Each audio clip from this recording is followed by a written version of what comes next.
сум како професорка.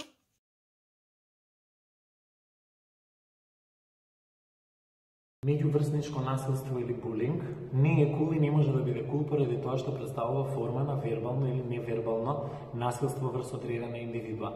Доколку некој ви се заканува, ве исмева, се чувствувате заплашувани, ве уценува, користи погрдни имиња кога ви се обраќа или се обидува да ви исклучи од некаква група поради вашите ставови, начинот на размислување, облекување и така натаму, тогаш дефинитивно станува збор за меѓуврсничко насилство или булинг.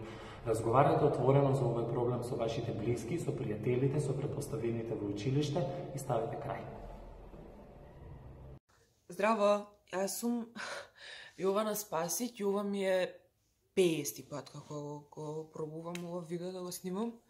Врсничкото насилство представува насилство без разлика дали е физичко или пак е вербално, кое што е најдостапно во периодот на пубертетот. Се состои најмалку од двајца, едниот кој што напаѓа, другиот кој што е нападнат. Исто така може да постои група на луѓе кои што напаѓаат една личност.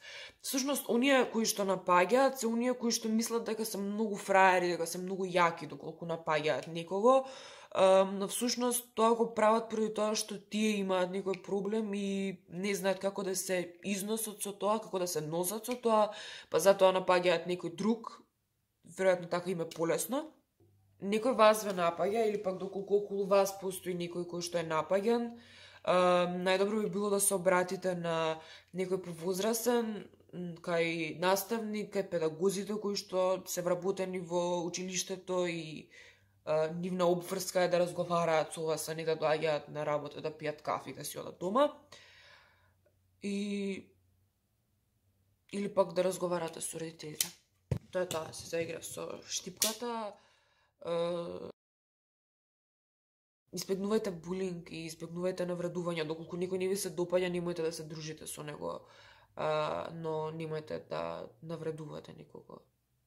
И така, тоа е тоа. Час.